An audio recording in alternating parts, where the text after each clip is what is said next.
Hey people of the VC, it's Andy Cloudy Mulder. Going to do something a little bit different today, not a collection update or a competition entry, which I seem to have done a lot of recently and enjoy doing. Some great competitions out there at the moment, but I've been thinking about some of the comments I've had recently on videos. If you watch my videos regularly, you know I normally call out the cover version on an album as being the weak song on the album, and I've never been that big a fan of cover versions being on studio albums. I often get called out in the comments. Lots of people do like those covers. Lots of people say it's a good reflection of the influences on the bands and what they enjoy at the time, and it's a little bit different from the studio stuff. And now and again I get that. There are some cover versions that I really do enjoy. So I thought I would do my top 5 metal bands cover songs that I do enjoy. So let's jump straight into it. First up is a band that I've never really got into, but I've always enjoyed this song by them. But I have got into them a little bit more recently and started picking up some of their CDs, and that's Marilyn Manson. So this is a compilation that I picked up when I was trying to get into their stuff. But the one song I remember that they did release, this is back in 2002. It was their biggest hit single, I guess, in the UK. I think it got to about 5 or 6. It was in the charts for quite a long time, and that was "Tainted Love," which I thought was originally done by Soft Cell, which I think is probably what made the song most famous. But I since found out that it was originally recorded by Gloria Jones in 1964. And I've always enjoyed that song. Their interpretation of it, a little bit haunting, a bit more of the Soft Cell version, I guess, than the Gloria Jones version. I had a quick listen to that before I made the video, just to hear what the original was like. But yeah, excellent. I mean, but these guys can do wrong. On the same compilation album, the cover version of "Personal Jesus," which is one of my favourite non-metal songs, the original Depeche Mode version I really like, but I don't like "Personal Jesus," and "Sweet Dreams Are Made of These," which I think is a Eurythmics song as well. It's kind of okay, but "Tainted Love," Marilyn Manson, one of my favourite cover versions by a metal band. Next up, this song, and one of the things that's common about quite a few of these in the top 5 is I didn't realise that they were cover versions when I first heard them. I enjoyed them, I got into them, the band was playing, I just assumed it was their songs. And this one, the Green Manalishi off Killer Machine, is one of those songs. I never knew until years later that it was a cover version. Originally a Fleetwood Mac song from 1970. Priest covered it in 79, and like a lot of, I guess, cover songs that Priest do, when they do it, they own it. But probably with the exception of "Johnny Be Good," absolutely probably the worst Judas Priest recording ever made in my view. But yeah, Green Manalishi, Killer Machine, great cover version by that band. Third one. Now this is an EP of covers, and I do like them all, and I knew they were covers when they released it because it was a whole big announcement that it was kind of Jason Newsted's first recordings with having joined Metallica. But I really love "Helpless," which was originally a Diamond Head song, of course, Diamond Head being heavily influential in Metallica's past. So Diamond Head originally released "Helpless" in 1979. I think it was a B-side for "Shoot Out the Lights." But I've always loved, I mean, I do love every song on this. This is the UK pressing.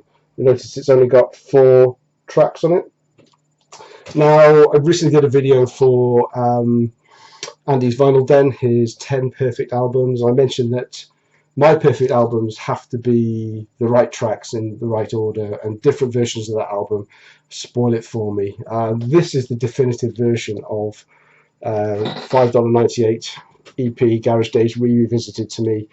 While I was in my downloading days, I was looking back at some of the records that I had in the 80s, this being my original, And I downloaded an MP3 version of this, and it had 5 tracks and it was a different order. I think the additional track was the Wait, if I remember rightly. Yeah, and the songs are in different orders. This is Helpless, Crash Course in Brain Surgery, The Small Hours, Last Caress. I think the American version is Helpless, The Small Hours, The Wait, Crash Course in Brain Surgery, Last Caress, Green Hell. And they just sounded all wrong. So this is in a perfect order because this is the order that I know and love, with only 4 tracks in it. But my favourite cover by Metallica is Helpless. I could have shown Am I Evil. Well, I couldn't show Am I Evil because I haven't got it. But had I had Am I Evil, a version to show, I would have maybe struggled to pick between those two. But again, they're both Diamond Head songs. So that's my number 3, Helpless, Metallica. My number 2 is another song that I assumed was a band original and loved it for years, probably decades, without knowing it was a cover version until I got back into vinyl and the power of Google, and lo and behold, the song I Don't Need No Doctor was not a Wasp original as I originally thought it was. When I found out it was a cover version, I found out it was a cover by Humble Pie, which was released in 1971. And I like Humble Pie, Steve Marriott, The Small Faces, and that's a great version as well. But I was even more surprised to find out that Humble Pie had covered it as well, and the original recording was by Ray Charles in 1966. Now, the Wasp version seems to be, well, it's definitely more influenced by the Humble Pie, I think, than Ray Charles. But if you Google, they're both on YouTube. You tell me which one you prefer. But this, to me, Wasp owned that song, and it will always be a Wasp song for me. I Don't Need No Doctor, released in 1986 by Wasp on the Inside the Electric Circus LP. And my number 1, again, I didn't realise this was a cover version at the time. I did soon after, because I always wondered why it was a non-album single. And that is Women in Uniform by Iron Maiden, or originally by an Australian band called the Skyhooks in 1978. There we go.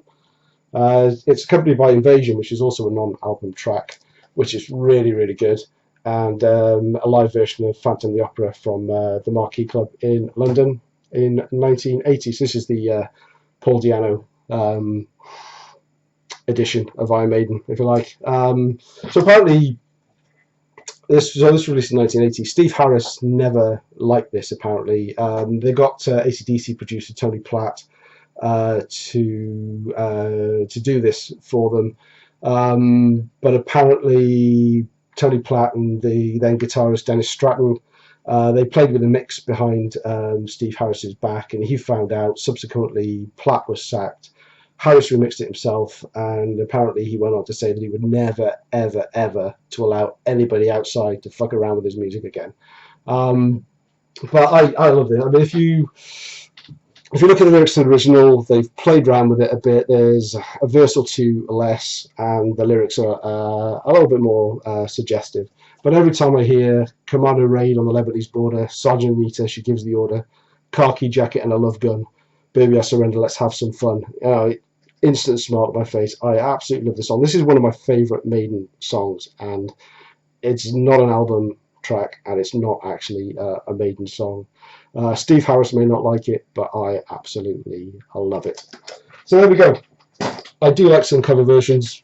Those are my top 5. I could have picked more, but what I wanted to do was see what your top 5 are. Do you like these ones? Let me know in a comment below, or if you know of some other cover versions you think I should check out, maybe do a video response yourself. I'd love to hear from you. Trying to keep it nice and short and sweet. Thank you for watching. My next video will probably be a collection update, but yeah, I hope you enjoyed watching something different. Cheers. Thank you. Bye.